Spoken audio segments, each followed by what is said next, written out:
Welcome back to the Neuroscience Meets Social and Emotional Learning podcast for episode number 171. With Robin Hills, the director of EI for Change, a company specializing in educational training, coaching, and personal development focused around emotional intelligence, positive psychology, and neuroscience.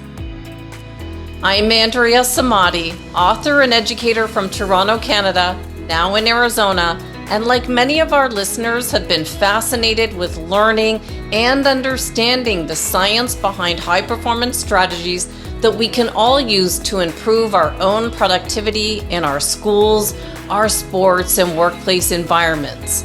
My vision is to bring the experts to you, share their books, resources, and ideas to help you to implement their proven strategies, whether you're a teacher working in the classroom, a student, or in the corporate environment.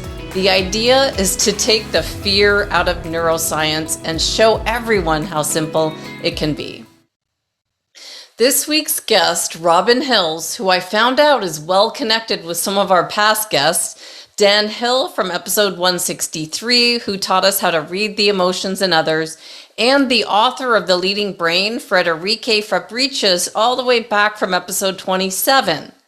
Now, Robin Hills is joining us all the way from England this week. He's taught over 250,000 people in 185 countries how to build resilience, increase their self-awareness, and understanding of others.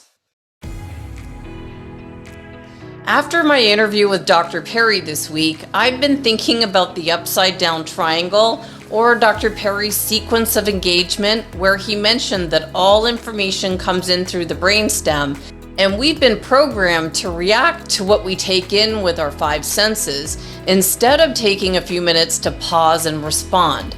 I'm hoping that our conversation with Robin will give us some practical ideas that we can all take away to make ourselves better teachers, leaders, and parents, looking at emotional intelligence through his lens, and make us better supervisors or leaders in the workplace, parents, teachers, and coaches. If you want to learn more about Robin's programs, you can see his books, courses, and audio programs through his website that cover the most comprehensive and detailed education of any emotional intelligence organization and are today used in educational establishments in different parts of the world. Let's meet Robin Hills and see if we can sharpen our saw around our emotional intelligence skills together. Welcome, Robin Hills. Thank you so much for joining me today, all the way from England, where I was born. I was born in Worthing, Sussex. Welcome so much, Robin. Oh, lovely to be on here, Andrea. I was born not far away from Worthing, a few years earlier than you were. I was born in Eastbourne on the Sussex coast. Oh, very nice. Very nice. Now, it's been a while since I went back to visit home, but I actually watched a podcast that you did, and I was trying to think up some questions for you for this today. And as I was watching your podcast, I saw the countryside behind you, just like what you've got behind you now, a beautiful scene, and it made me think of a story. And I haven't thought about this story since I was in 8th grade when I went on this exchange trip with my school. Can I maybe share that story to open up, because it's relevant? Please do. Yes. Okay, perfect. So this goes back to when I was in 8th grade. There was this exchange program at our school where I would go and stay at someone's house for 3 weeks and go to school with them and see what school was like in the UK. And then they would come to Toronto and stay at my house. And I came in late to the program, so I got partnered up with this boy. His name was James, and we were very different. We didn't have similar personality types, and we just had a really difficult time relating to each other. I ended up going from this big city in Toronto to this small town in Bristol. It was called Halatrow. And his house was this cottage type place, and they made it up beautifully for me. I had this upstairs loft, and I was so comfortable that the home was beautiful. I just remember struggling that I couldn't connect with my partner. I spent a lot of times going off doing what I enjoy, going running in the fields behind the house. There was this forest, and I would run till sundown, just really to avoid having to connect with someone that I really had a hard time connecting with. And I just didn't have the social skills back then. You know, we weren't taught in school how to connect. You stuck with the people that were similar to you. Can you share what drew you to work in this field? And what would you have suggested for me and James to get to know each other better and just not connecting? Oh, well, look, first of all, let's look at the situation that you found yourself in with James. And I'm sure all of us have very, very similar stories in our histories and background where we just did not and could not connect with somebody. Uh, let's go back to 15, 16-year-olds. They do not have the social skills and the emotional intelligence to connect with anybody and everybody. They're struggling. They're struggling with growing up. They're struggling with their mental capabilities. They're struggling with their hormones.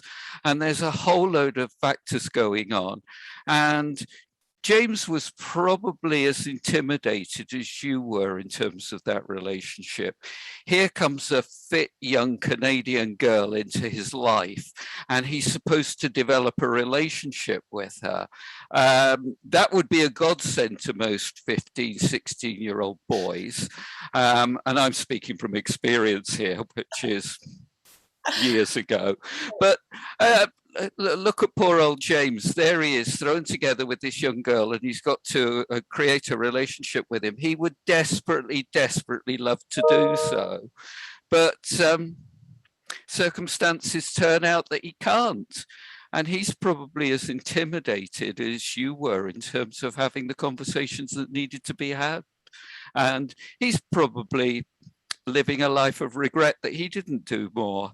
So between the two of you, what happened, happened. You've learned from it. He's learned from it. Your lives have gone in different directions, and your lives are special because of that rather than despite it. Very true, very true. And then what drew you to do work in this area? Because I know that I thought of all the experiences that I had and missed because I lacked something when I was growing up. I lacked courage, confidence, a lot of these skills that we teach to young people. When I started to see how important they were, I thought, I've got to put together something, a curriculum. That's really how I began here. What drew you to do this work in this field? Well, it was a very interesting field that opened up in the mid-90s when Daniel Goldman published his books on the topic.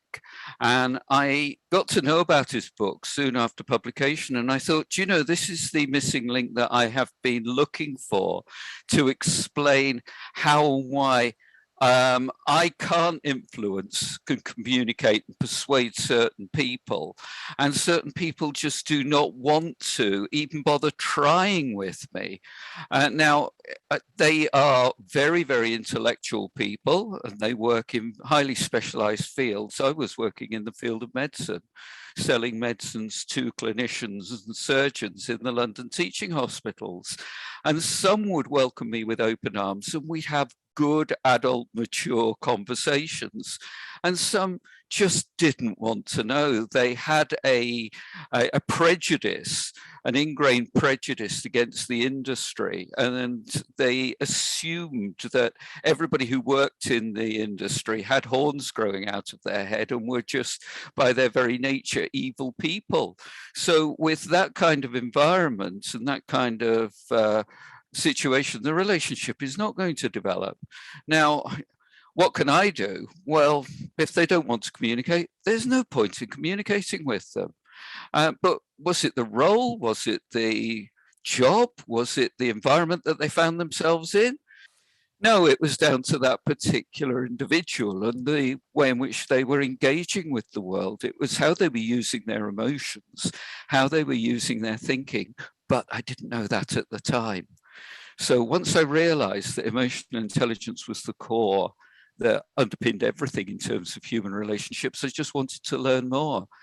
And on the basis of that, I set up my company, EI for Change, about 15 years ago, and it's just gone from strength to strength to strength.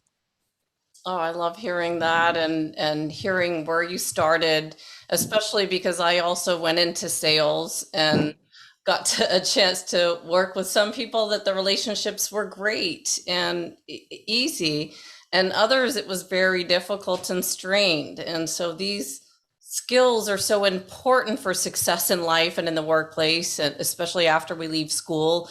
And I know that learning these skills is ongoing and we must practice them. Can you share how you would, first of all, pinpoint an area of improvement for someone? So, what types of assessments do you use? And then, how would you create an action plan for someone that you're working to help? Yeah, most certainly, Andrea. But before I do that, let me answer a question that is often posed to me. Am I emotionally intelligent? Well, if I answer yes, it's rather arrogant and self-conceited and suggests there's no room for improvement. And if I answer no, what am I doing in the field of emotional intelligence? So the answer really is it depends. I mean, there are certain situations that I'll go into and I'll deal with it well and I'll come out of it and I'll feel good about myself and feel good about the way in which I've helped and supported other people. And there are going to be certain situations where I come out of it and I don't feel good about myself. I feel decidedly unpleasant because I've completely screwed up. I'm human. So I'm continually learning. So the answer really is it's work in progress. And I'm still looking at opportunities to grow and develop my social skills, my capabilities, my self-awareness, and all the fundamental parts of emotional intelligence. And I can only get better. But just recognize that at times it's just not going to work. I say the wrong thing, or I don't say the right thing in the right way. I'm not emotionally engaging with somebody. My emotions might not be driving me to develop the relationship in the way it could be developed.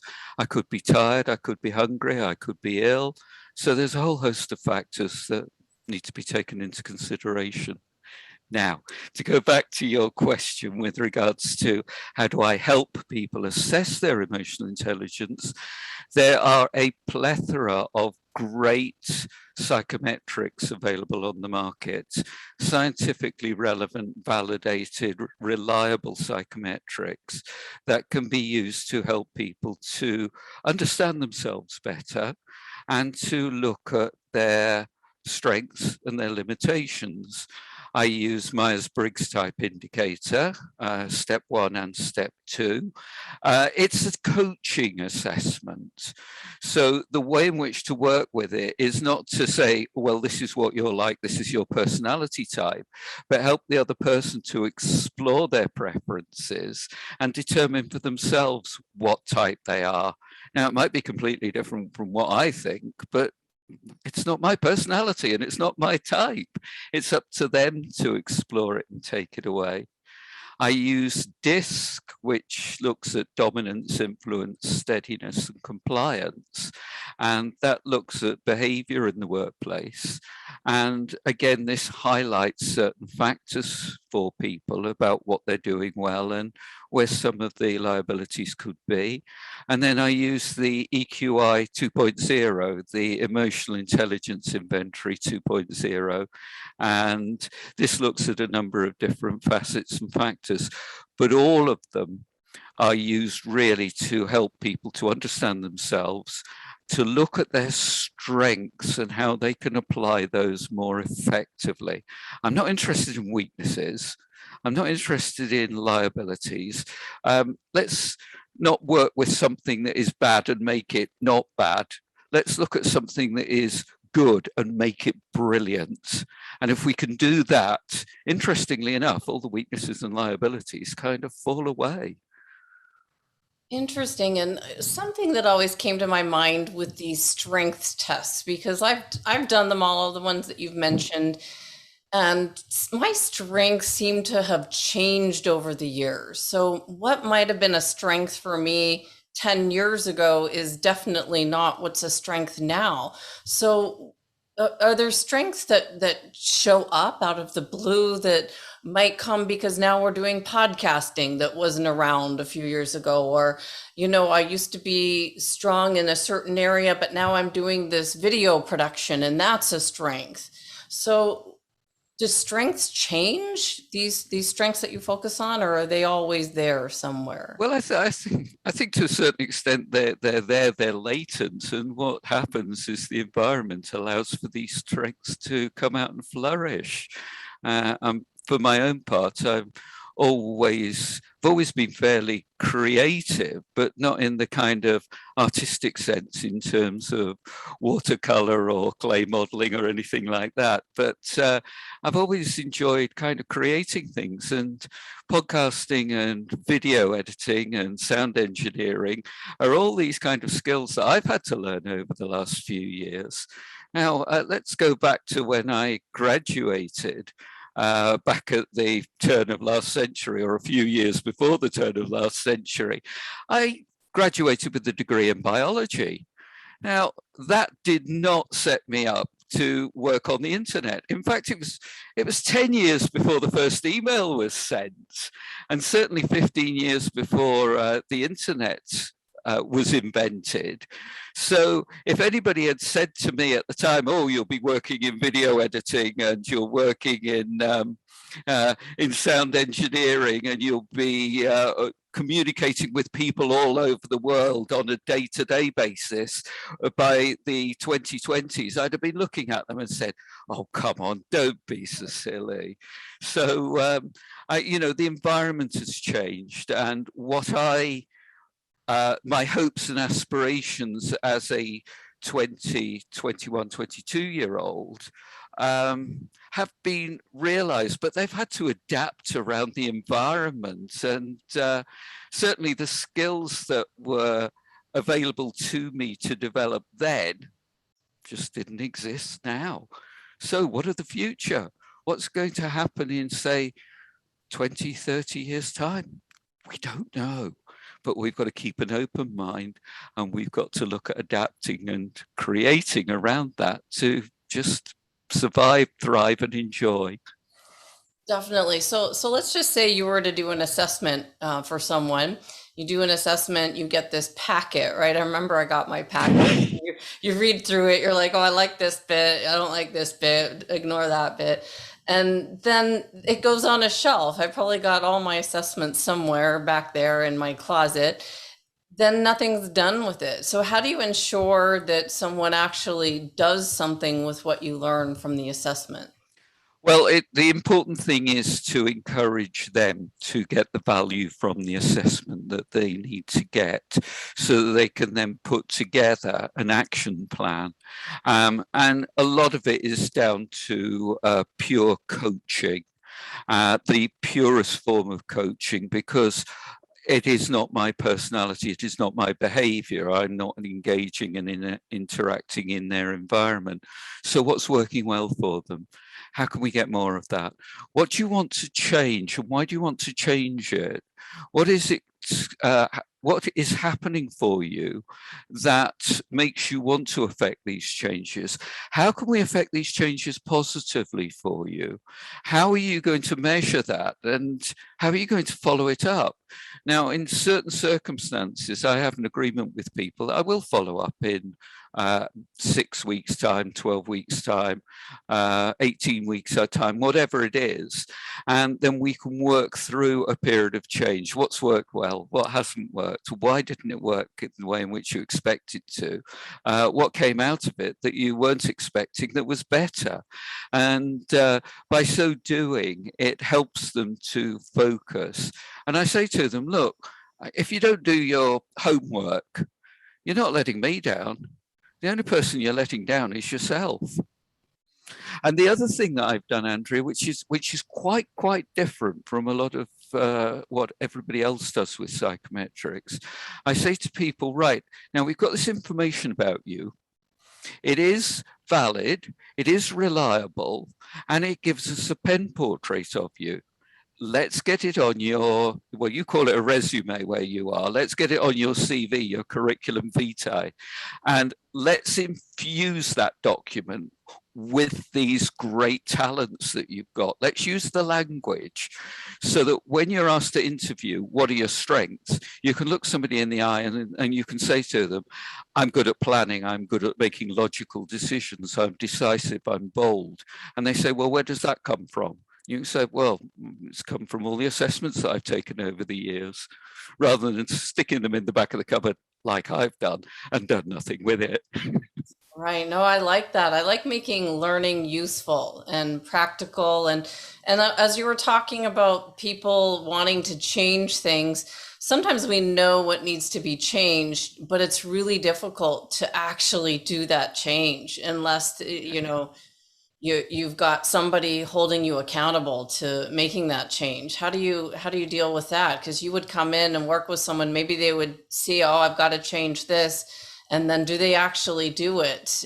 Maybe if you call them up and you have a conversation with them, but do you see people that want to make change, and how would they make that change? Oh, all the time. I mean, making that change is incredibly difficult. It's incredibly difficult.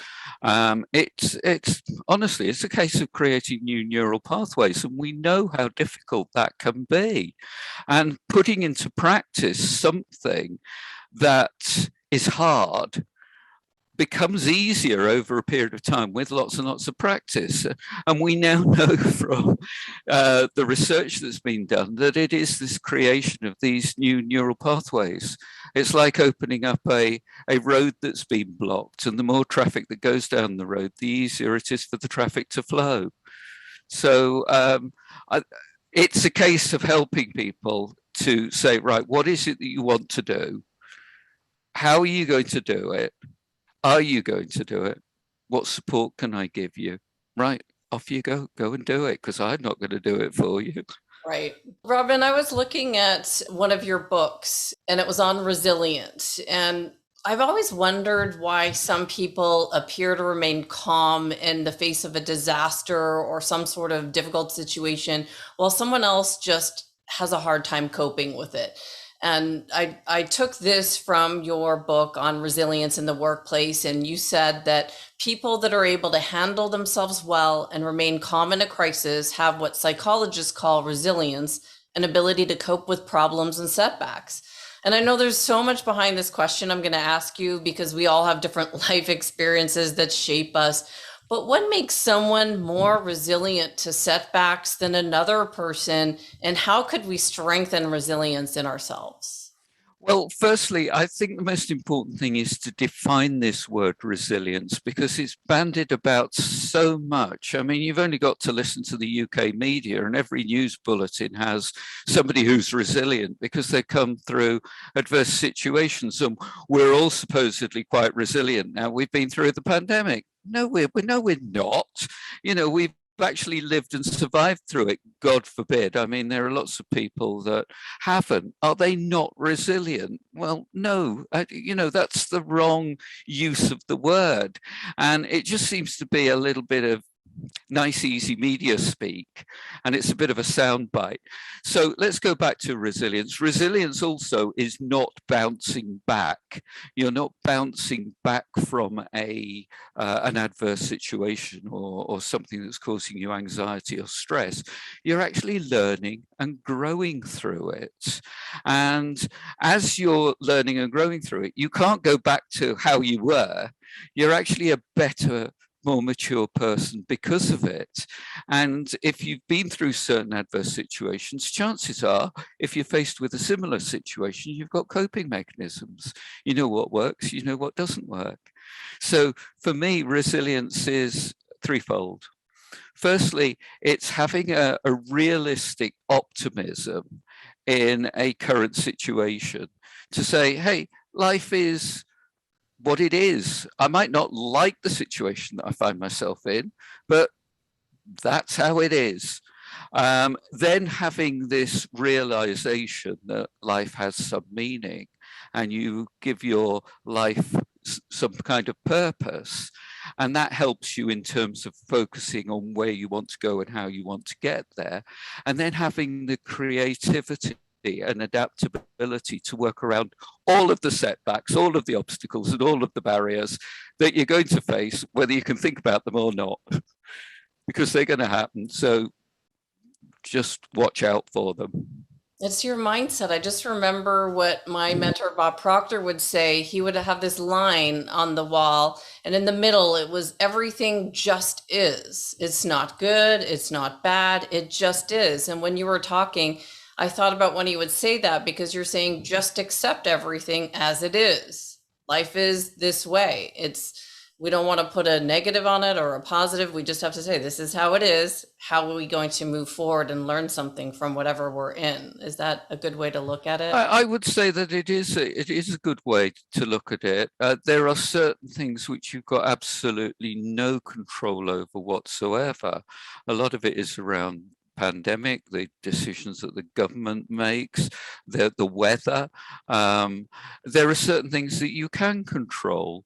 You can control what you eat, what you do, and what you watch on the television, what books you read, all of these sort of things. You can make certain choices around that. So recognize what you can choose to do and make the choices that make you feel pleasant.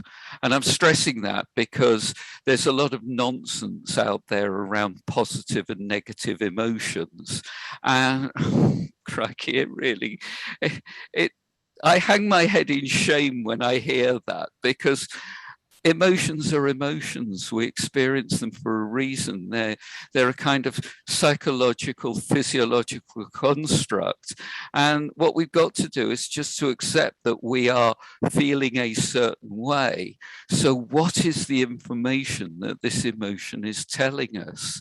And it's not the emotion that's positive or negative, it's our reaction to it, and it's our behavior. So yeah, there are going to be some emotions that are not very pleasant. And there are going to be some emotions that are much more pleasant than others. So if we look at emotions as being pleasant or unpleasant, that's a much better way of looking at it than positive and negative. And also, we've got to bear in mind that some emotions are going to be destructive and some emotions are going to be constructive by the way in which you use them. So if, let me give you an example. Prior to coming on and speaking with you, Andrea, I was experiencing a set of unpleasant emotions, rightly so, because I had a degree of nervousness and anxiety because I was going to be interviewed by Andrea. And I was going on to a podcast. So I needed to physiologically be in the right place. I needed the adrenaline surge to allow me to get into the right place to have a good interview. Now, without that, I'd have either been very, very complacent or the interview just wouldn't have worked. So I just recognized, oh, great, I'm feeling unpleasant. I'm getting ready for the interview. So a kind of pleasant, destructive emotion is when I'm actually enjoying hurting somebody else or getting a lot of joy from their discomfort or their untoward circumstance. And we do get those situations from time to time. So unpleasant, destructive emotions, that leads to stress. And what we've got to do is just to say to ourselves, right, enough is enough. Now I need to go and do something about this. I need to go and at times go and seek clinical interventions, because what's happening is, put it at a very, very basic, simplistic level, our brains are just not making the chemicals that they need in the concentration that they need in the right area. So a little bit of a kind of pharmaceutical kick just to get the brain to go on the right, to get into the right place again. There's nothing wrong with doing that. It's just accepting that that's what's needed. Because if you have an ailment somewhere else in your body, what do? You take a medicine to resolve it, sort it out, and hopefully deal with the symptoms and it rights itself, or get to the cause of the problem and right itself, either pharmacologically or through some other kind of intervention. Now, what about for managing stress in the workplace? So, especially these days, Robin, there's already so much turmoil that came along with the pandemic, and where do you even start with with fixing a culture that just feels off? I don't think that as a particular individual working within an organization, you're going to impact and change the culture. The culture has to come from the top. And the majority of leaders, very, very senior leaders within organizations, set the tone, set the climate within the organization. And a lot of them are just not aware of the impact that they actually have within the organization. And some leaders rule with fear and rule with anger, and they want their people to be happy. Well, you're not setting the right climate for people to be happy and to perform well. So if you go along to somebody and say, I'm not particularly happy, a lot of these kind of leaders will turn around and say, oh, you need to be more resilient. No, they do not understand that it's nothing to do with somebody being more resilient. They just need to hear and listen to what's being told to them. And they need to take it on the chin and say, okay, right, we need to look at this and try and make some changes. A lot of that's not going to happen because people at the higher echelons do not normally listen to the people in the lower echelons within an organization. I mean, that's just the nature of work, unfortunately. So I go back to each individual and say, right, this is your circumstance. This is the situation that you find yourself in. How are you going to work within it to enjoy the work that you're doing, to learn from it and grow? And where do you want to go in the future? And if somebody says to me, I want to carry on with this organization, I'm really comfortable here, I'm really happy, everything's going well, great, more of that. But if they say to me, right, I don't like it here, well, what are we going to do? What are you going to do about it? And how can I help you? What are we going to do about it? First thing, get your CV out. Get your resume, update it. When was the last time you looked at it? Some people say to me, oh, I haven't looked at it in 5 years. Well, what happens if this wonderful opportunity lands in your inbox this evening? Please send us your CV by return, your resume by return. What are you going to do? Where is that resume? Where's that curriculum vitae? You'll spend hours chewing it over and it'll never be right. Oh, it's so true. Every time there's an opportunity that I'm looking at, you've got to go dig it out. Where is it? It's on some floppy disk somewhere. So it's so Yeah, and important. it'll be a floppy disk, won't it? Right. Mine's on my desktop. I'm not looking for a new role. I found it this morning when I was looking for another file, and the last update was July 2021. So I do need to go back and see if it's still relevant. We've had 12 weeks since that point. What have I done in the last 10 weeks that needs to go on there? Right. Now, just imagine 8 to 12 years, what it is that you're going to, how you're going to capture that Right. and how you're going to put that on that document. That's the most important document that you will ever need. It is true. It is true. And how many of us have gone searching for it? So I like it's mine's on my desktop from last year, so I know where it is Oh, and what good. I've done recently because it is so important. And just thinking about leading others because this is like I'm listening to conversations other people are having, and maybe there's some sort of setback within the organization. How does someone who's got to lead an organization that's had a setback move past that to having a comeback? What do you think is important for that leader to think about to get out of something that's gone wrong? Well, I think the best way to consider what's happening in these circumstances is to look at the emotional pathway that we all go through when faced with change. And it's quite a complex pathway. So I think the important thing is to understand where people are emotionally on this pathway so that you can actually then help and support people as they're going through the pathway, and also recognize as a leader that you are going through the pathway yourself. Now, quite a few leaders might go through the pathway very, very quickly and look back at everybody else going through and struggling emotionally with the change in circumstances and think to themselves, oh, come on, sort yourselves out, get over here as quickly as possible. Well, again, they can't, because they've got to go through these emotional pathways, this emotional turmoil, to actually come to terms with the changes and make the changes internally to their own self and their psyche, to their very essence, so that they can actually make the changes that need to happen.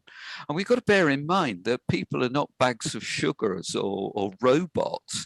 They've actually got emotions, and they've got emotional lives outside of the organization, which are going to compound upon the way in which people are emotionally engaging in the workplace.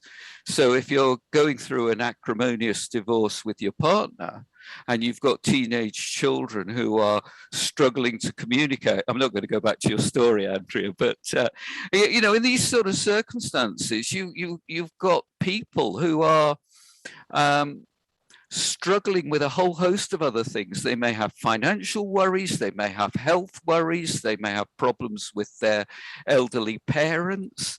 They may have problems around organizing a vacation.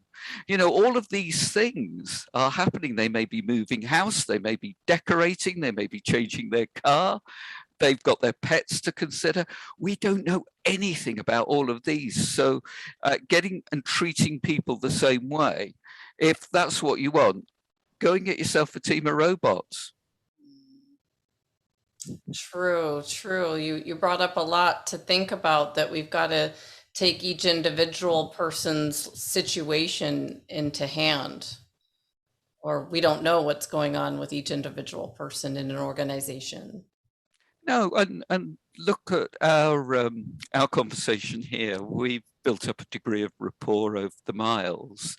I know a tiny little bit about you, Andrea. You know a tiny little bit about me, but we're making assumptions about each other all the time. We do that as human beings. We like to compartmentalize people and stereotypically look at things and look for patterns, and we can use our intuition, and it helps us to engage. But you know, I'm making a load of assumptions about you, but I don't know anything about you at all.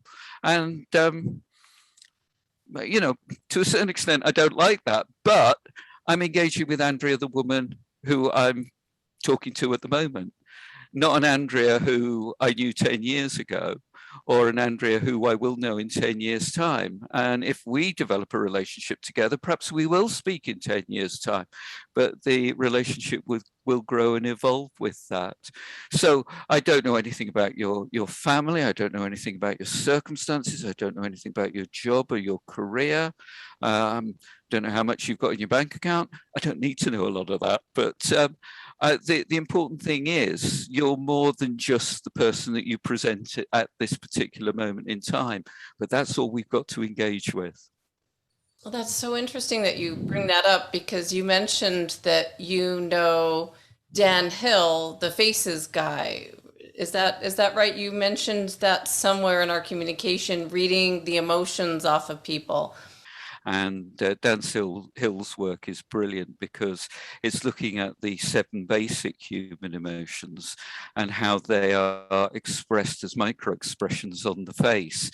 And if we can train ourselves to recognize and to see these micro expressions, then it gives us a little bit more information to explore with people.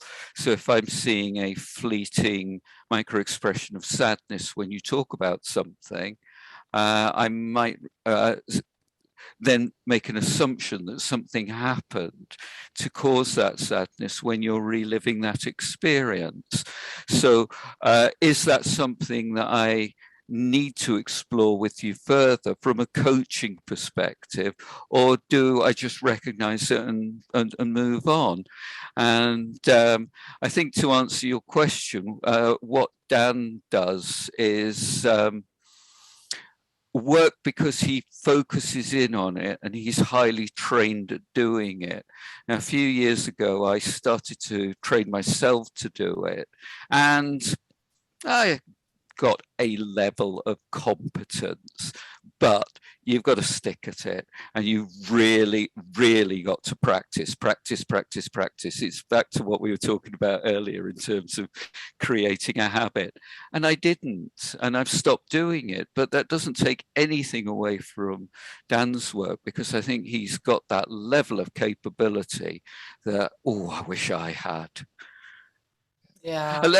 Let me tell you the story about Dan. I think this is a really interesting story. Dan contacted me through LinkedIn, and he said to me, look, I'm going to be doing a European tour. This was before the pandemic. For some reason, he thought contacting me, I might be able to open up some opportunities for him to do some speaking.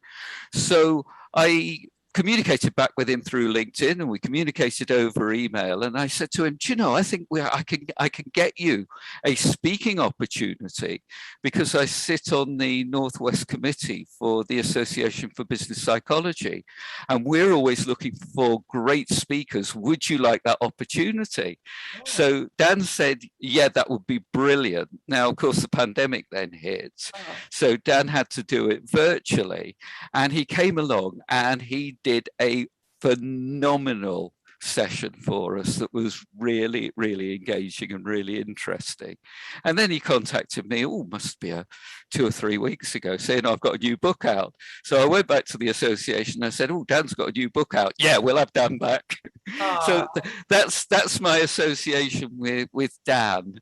And we built up a good business relationship through that. Now, I'm desperate to meet him face to face, but whether that will happen sooner or later, I don't know. I know everything that's happened with the pandemic and travel, but that's a fun story to hear. I wondered how you knew him and made connections, and the whole practice thing. It's so true. My mom was really good at doing that skill back in the day. She's the one that first started teaching me how to recognize whether someone was a good person or not a good person just by looking at and reading their eyes, just like Dr. Medina talked about theory of mind. And so I started learning this back in the late 90s through her. And then when I saw Dan doing it to his extent with sports, I thought, wow, that's brilliant. Yeah. And really, really good people have got this ability to detect lies, and they go into the police force and into the customers officers and look at helping and training them to detect lies in people who are talking to them, engaging with them. And some of these people have got the ability to be able to say, work alongside the police. And when somebody's doing I don't know what you call it, I've forgotten, a press announcement because their child has gone missing, if they are emotionally engaging in the most appropriate way, you will know that they're telling the truth. And if they are using their emotions in the inappropriate way and through micro expressions, they'll just give themselves away. And they also use it in terms of watching the politicians speak at election time, and they can make predictions on who's going to win the election based upon what they're seeing. I just wish I had the time, the energy, and the inclination to learn that, but I'm doing other things. Oh, I know. This work is so much fun when I get to speak to people that are doing things like that, and putting these podcasts out are so helpful for me just to see what's going on with other people, and it's fascinating. And we talked a little bit about how these skills need to be practiced. But what are some ways that we can practice these skills? What do you think is important for us to all know? Let me talk about my area of special Sure. interest, which is emotional intelligence. And before I answer the question, let me define emotional intelligence for you.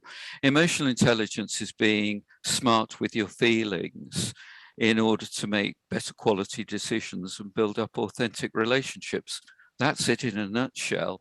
So how can you be more smart with your feelings? Well, the first thing is really to look at your level of self-awareness. What is it that you're good at?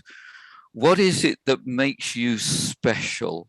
What is it that Andrea is good at that Robin can't do? What is it that Robin can do that Andrea can't do? Let's define that. And it doesn't take anything away from you, or it doesn't detract from me at all. But let's define that and build upon it so that you can then grow and adapt better in the world. Then have a look at how you're emotionally engaging with the world. Let's see if we can identify some of those pleasant and unpleasant emotions and what impact they have on you. How do they affect your decision making and the relationships that you have developed? We're looking at it very, very kind of simplistically because that's just the nature of the understanding that we're in at the moment. Now, some of the academic papers that I read around emotions, some of them say there's about 3,000 emotions, and others say there's 27,000 emotions. Well, I don't know what the answer is, but it's a big number. And I think what we've just got to recognize these emotions, become better at working with them. And then the other core component of that, you've already touched on that, is social skills. How can we develop and grow and be better at communicating and social skills? And how can we then empathize with people at a deep level? And how do we build up rapport so that we can maintain these relationships? And then finally, what motivates us to do that? How do we build up that motivation? Yeah, definitely, definitely. And just to kind of bring the story of James back to the end here, I wanted to just kind of finish it off because there was something that happened when I went out running in the woods, and then I came across this clearing in the woods, and there was this film set in the middle of the woods and this big wooden sign saying Sherwood Forest. And here I was all by myself. It would have been so much nicer if I had someone to share that moment with. I got a chance to meet Jason Connery, who was Sean Connery's son, and got an autographed picture of him, and got a chance to watch the scenes be shot. And then when I went back to the house, it just wasn't the same to say, oh, I ran into all these stars in the forest. Well, I think what we've got to do is just to recognize that we'll all have things in the past. We've all got skeletons in the closet that we can look back and we can be regretful that certain things didn't happen in the way in which they did happen. They happened. We can learn and live and grow from that, and just be the person that you are because of that, and just kind of look back and think, James was really, really helpful to you, because that story still resonates with you all these years on, and you can still learn from that story. And if we're looking at regret, let's have a look at the regret that James is probably feeling. Here he had an opportunity to get to know somebody at a very deep level, kind of thrown together, and he's probably berating himself. I should have done this, I should have done that, I should have said this. Oh, wouldn't it have been wonderful if we'd have shared some experiences together, whatever they may be. So it's a two-way street. It takes two to tango. All these kind of metaphors that we hear from time to time, and I think that's the important thing in terms of relationships. It does take both parties to want to engage at that deep level, and I think looking forward, we need to understand empathy at a deeper level, because I think if we look to the next 20, 30, 40 years with the advance of artificial intelligence, what is it that we as human beings can do that the robots can't? Well, the robots can do some wonderful tasks. They can do it in a very logical, analytical way. They can plan, but they just cannot engage with people at an empathetic level. They never will be able to do that. And the reason is they just do not have our brains. They do not have something that complex to allow them to adapt, to grow, and to empathize with other human beings. Robin, that is so true. I want to thank you so much for your time today. For people who want to learn more about you, your books, your courses, and your speaking topics, is the best place your website? Yes, by all means, eiforchange.com. Robin at eiforchange.com if you want to send me an email. I'm more than happy to communicate with anybody and everybody. Look at the story I shared with Dan Hill. That email came out of the blue, or that connection came out of the blue through LinkedIn. So who knows where these opportunities will take us in the future. So feel free. Wonderful. Great to meet you. Have a wonderful weekend, Robin. And you too. All the best, Andrea. Thank you.